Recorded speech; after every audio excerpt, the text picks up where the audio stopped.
Coucou toi, aujourd'hui on va parler de pénis. Quoi? De pénis, Farid? D'où? Ben oui, on va parler de pénis. Et plus précisément, de ça. Tu dis ça un pénis? Ben oui. Ah, qui bidoche, je sais pas faire d'estro. Bon bref, on s'en fout. Alors aujourd'hui, on est là pour une nouvelle vidéo. Pas que dans quelle catégorie la placer. Peut-être dans la catégorie de The Voice. Grand gagnant de The Voice, je sais pas. Bon bref. As-tu déjà entendu parler des Torches of Freedom? Non? Ben tu vois, je vais t'expliquer.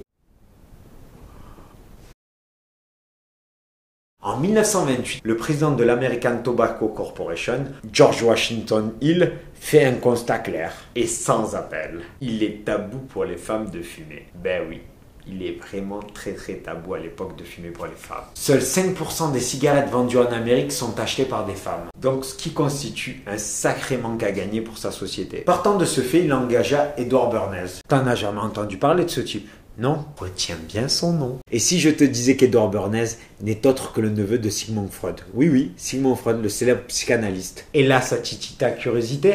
Revenons au contexte. À l'époque, fumer pour les femmes était très mal vu. Seules les femmes de mauvaise vie. Non, les filles de joie. Non, plutôt soyons corrects. Les péripatéticiennes fumaient. Afin de comprendre le pourquoi, Edward Bernays consulta Abraham Arden Brill, un célèbre psychanalyste de New York, qui lui expliqua que dans l'inconscient collectif, la cigarette était considérée un peu comme je vais pas te faire un dessin. Le phallus de l'homme. Le phallus de l'homme. Bon, j'avoue que l'image est un peu tordue, parce que maintenant, quand j'y repense, un mec avec une cigarette au bec, ça me fait penser qu'il est peut-être un peu gay, voire très joyeux. Ou tout simplement qu'il a une cigarette dans la bouche. Pourquoi, toi, tu pensais à quoi? Non, j'avoue, je le verrai plus jamais de la même manière. Bon, là, je m'égare. Revenons à nos petits moutons. Donc, tu te demandes qu'est-ce qu'il a fait, le petit Edward Bernays, pour remédier à tout ça.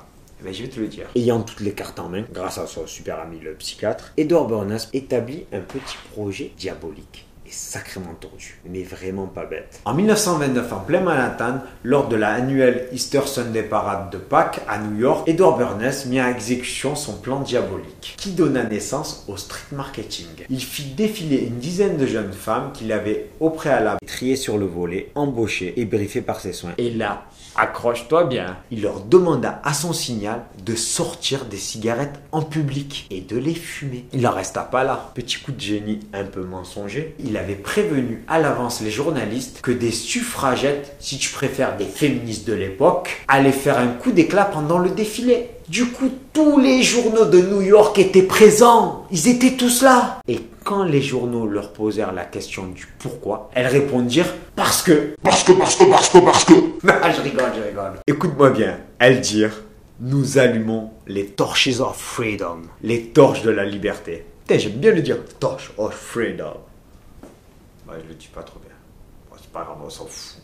Je parle bien l'Amérique. Et cerise sur le gâteau, en voyant cela, la célèbre journaliste ultra-féministe de l'époque, Ruth Hale, se joint à la marche de ces fausses suffragettes et incita les autres femmes de la foule à faire de même. La pauvre, elle s'est fait complètement entuber. La super journaliste ultra-féministe qui se fait entuber. C'est le comble. Mais bon, même les meilleurs peuvent se faire berner. Ce slogan, qui faisait référence à la Statue de la Liberté, a été complètement préparé à l'avance par notre maître de l'ombre, Edward Bernays. Il fit un happening de ouf. Ce buzz fit le tour des États-Unis, puis de la planète. Les Torches of Freedom. Les torches de la liberté. Torch of Freedom. Torches de la liberté. Torch of Freedom. Bon, je me suis un petit peu laissé emporter. Je me suis un peu emballé. Ouais, c'est torche de la merde. Je crois que je me suis pris pour Ruth Hale. Bon, bref, on reprend. Et là, conclusion. Ben, il avait tout gagné. Edward Bernays a tout gagné. Bon, surtout le président de l'American Tobacco. Et notre cher Edward Bernays, par son coup de maître, car il faut le dire, c'est vraiment un coup de maître, même si c'est tordu, un peu dégueulasse, fit d'une pierre deux coups. Il venait d'obtenir de l'opinion le droit de fumer en public pour toutes les femmes d'Amérique. Grâce à un pseudo-mouvement anti-réactionnaire qui assimile les droits de la femme à la cigarette et grâce à cette dernière à son émancipation. Et par effet ricochet, il créa l'obligation de fumer pour une femme qui se disait libre ou du moins qui le pensait. Femme qui fume, femme libre. Liberté de la femme égale fumée. Dans toute l'histoire de l'humanité, que tu sois homme ou femme. L'une des choses que tu désires le plus, c'est d'être libre.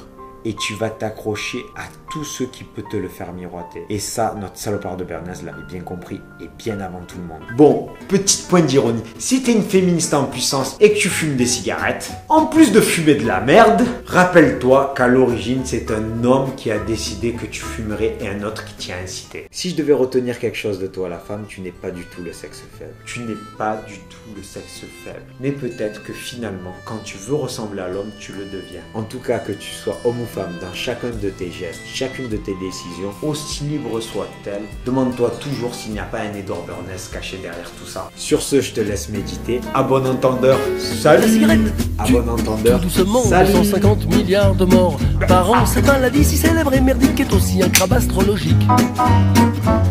La cigarette, non seulement ça tue, mais ça coûte cher, et puis ça pue. La nicotine te colle au corps, tes cheveux sont de cendrier pendant des mois. Fume cette cigarette, grille des mégots de... Donne-moi une cigarette, je la garderai près de moi. Je la fumerai peut-être bien avant. Médecine, ludant pour mon magazine. Fume et puis oublie les détergents qu'il y a dedans.